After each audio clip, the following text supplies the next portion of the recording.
This class we discuss about oscillation of energy at resonance. X-axis is T, Y-axis VCM and IM. VCM is the peak value of capacitor voltage. IM is the peak value of current at resonance. We know that IM is equal to VCM by XC. XC is equal to 1 by 2 pi FC. Therefore, IM is equal to VCM into 2 pi into F into C. The energy stored in the inductor is equal to half Li square. Here, half Lim square. At resonance, omega L is equal to omega C. 2 pi FL is equal to 1 by 2 pi FC. Therefore, L is equal to 1 by 4 pi square F square C. Energy stored in the inductor half into L into Im square is equal to half into L. L is 1 by 4 pi square F square C into Im square. Im is VCM into 2 pi into F into C the whole square. Simplify it, you will get half into L into Im square is equal to half into C into VCM square. This is electromagnetic energy, this is electrostatic energy. The energy stored in the electromagnetic field of inductance is equal to energy stored in the electrostatic field of capacitance.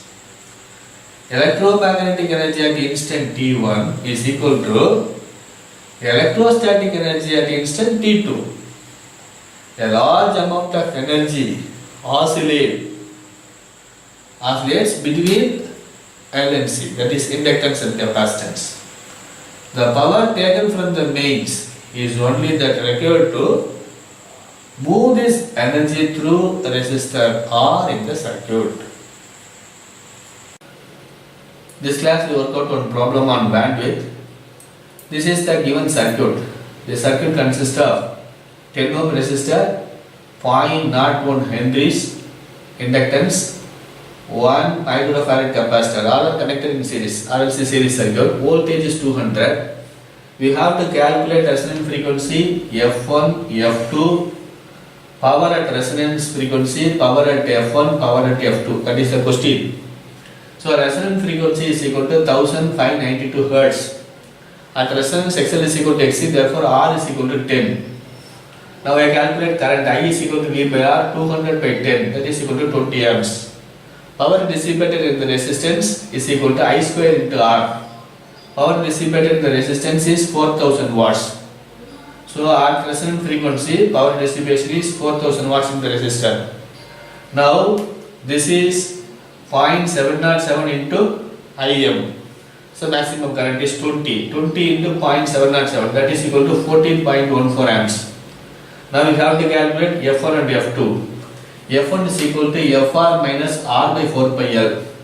F1 is equal to 1512 Hz. F2 is equal to Fr plus R by 4 pi L. That is equal to 1672 Hz. What is the bandwidth? F2 minus F1. That is equal to 160 Hz. Now we have to calculate the power dissipation. X at F1 and F2. XL1 is equal to 95 ohms. XC1 is equal to 105.26 ohms. Z1 is equal to 14.34 ohms. I1 is equal to 13.95 ohms, almost 14. Now I calculate power dissipated. I1 square into R is equal to 1946.03 watts. Almost 2000. I took only a 2 decimal correction. Similarly, XL2 is equal to 105.05 ohms. XC2 is equal to 95.18 ohms. Z2 is equal to 14.05 ohms. And I1 is equal to 14.23 amps. Again I have calculated I2 square into R. 14.23 the whole square into 10, that is equal to 2024.93 watts. Here one interesting thing is, here XL is equal to 95. Here XC2 is equal to 95. Here XC1 is equal to 105.26. Here XL2 is equal to 105.05 ohms. So just interchange. Here the power dissipation Here is 4000, this side is 2000 and 2000. That is why it is called as half hour frequencies. The main advantage of bandwidth is an indication of sharpness of tuning. With this I conclude my lecture. Thanks for listening.